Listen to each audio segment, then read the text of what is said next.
జనసేన తిరుపతి ఇన్ఛార్జ్గా ఉన్న కిరణ్ రాయల్కి సంబంధించి మరికొన్ని సంచలనమైన అంశాలు కూడా వెలుగులోనికి వస్తున్నాయి. అతడి బాధితురాలు లక్ష్మి తరఫున న్యాయవాదిగా ఉన్న న్యాయవాది బాల చాలా కీలకమైన అంశాలు చెప్పారు. ఇప్పుడు ఆమె ఒక కేసులో జైపూర్ పోలీసులు అరెస్ట్ చేసి తీసుకెళ్లారు. ఆయన చెప్తున్న దాన్ని బట్టి ఆ కేసు వ్యవహారం కూడా కిరణ్ రాయల్కి సంబంధించిందే. గతంలో కూడా కిరణ్ రాయల్ ఈ కేసుకు సంబంధించి ఏం చేశారు అన్నది కూడా డాక్టర్ బాల సవివరంగా వివరించారు ఒక చర్చా కార్యక్రమంలో. దానికంటే ముందు ఆమె పోలీసులకు కిరణ్ రాయల్ మీద చేసిన ఫిర్యాదులో కొన్ని కీలకమైన అంశాలు అయితే ఉన్నాయి. అయితే జనసేన వాళ్ళు ఆమెకు భర్త ఉండగా భర్త డబ్బులు తీసుకొని వచ్చి బయట వ్యక్తికి ఇవ్వడం ఏంటి అని కూడా ఆమె మీద అటాక్ చేస్తున్నారు. కానీ ఈ వ్యవహారం అంతా ఆమె భర్త ఉన్నప్పుడు కాదు, వీళ్ళ మధ్య సంబంధాలు ఉన్నప్పటికీ కూడా, కిరణ్ రాయల్కి లక్ష్మికి మధ్య సంబంధాలు అప్పటికే ఉన్నప్పటికీ కూడా ఈ ఆర్థిక లావాదేవీలు 1,20,00,000 రూపాయలు 300 గ్రాముల బంగారం ఇవన్నీ ఇవ్వడం అన్నది ఆమె భర్త చనిపోయిన తర్వాత జరిగింది. కానీ ఆమె తన ఫిర్యాదులో కొన్ని కీలకమైన అంశాలను అయితే చాలా క్లియర్గా చెప్పారు. నా భర్త కుమార్ రెడ్డి గారు 16/6/2021లోనే అనారోగ్య కారణాలతో చనిపోయారు. అంటే 2021లోనే ఆమె భర్త చనిపోయారు. అప్పటి నుండి ఒంటరిగా ఉంటున్నారు.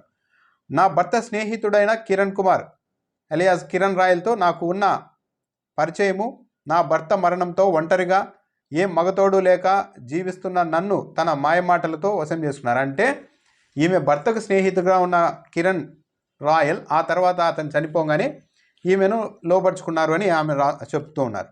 నన్ను నా పిల్లల్ని బాగా చూసుకుంటానని, నన్ను పెళ్లి చేసుకుంటానని మోసపూరితంగా నమ్మించాడు. అతడి మాటలు నమ్మి నేను అతడికి లొంగిపోయాను.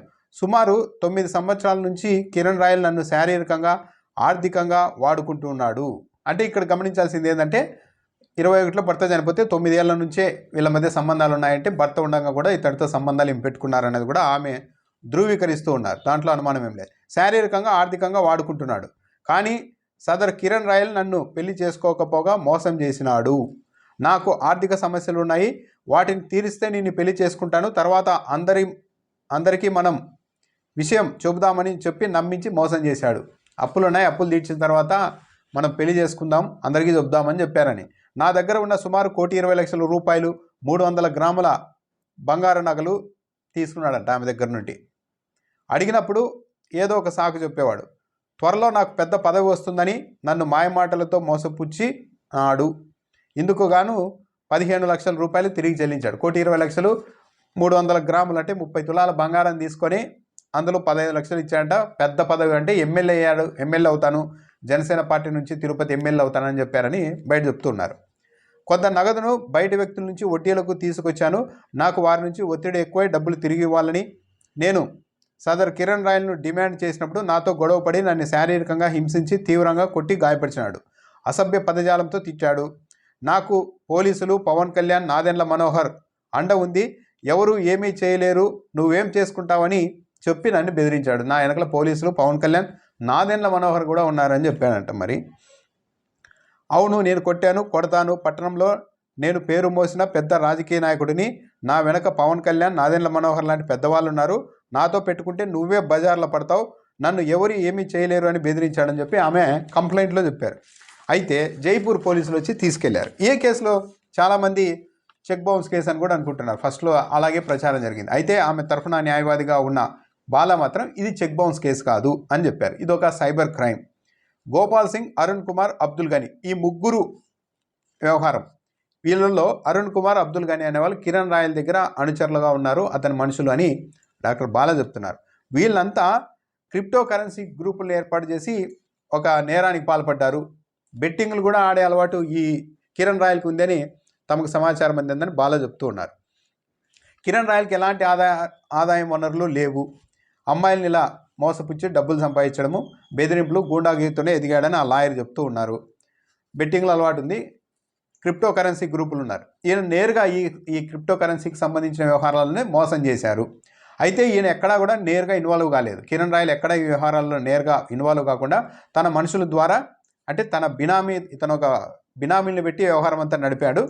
అరుణ్ కుమార్, అబ్దుల్ గనీలపై ఇలాగే ఒక కేసు నమోదైంది. ఈమె మీద నమోదైన కేసే 2021లోనే అక్కడ రాజస్థాన్లోనే నమోదైతే వాళ్ళని రిమాండ్కి పంపిస్తే ఇదే కిరణ్ రాయల్ వాళ్ళిద్దరికి బెయిల్ కూడా తీసుకొని వచ్చారు. ఎందుకంటే ఇతడి మనుషులే కాబట్టి బెయిల్ కూడా తెచ్చారని డాక్టర్ బాల చెప్తున్నారు. బెయిల్ ఇప్పించిందే కిరణ్. అందుకు కూడా వాళ్ళిద్దరికి బెయిల్ ఇప్పించడానికి కూడా డబ్బులు ఈమె దగ్గర నుండే తీసుకున్నాడు. అయితే ఈ వ్యవహారంలో ఈ లావాదేవీలకి క్రిప్టో కరెన్సీకి సంబంధించిన మోసాలకు సంబంధించిన బ్యాంకు లావాదేవీలు, డబ్బులు వేయడం తీసుకోవడం ఇవన్నీ కూడా కిరణ్ రాయల్ చాలా తెలివిగా ఈ లక్ష్మికి సంబంధించిన బ్యాంకు ఖాతాల్ని ఆమె ఫోన్లను వాడారు, దానివల్ల ఈమె అధికారికంగా ఇరుక్కున్నారు అని బాలా చెప్తున్నారు.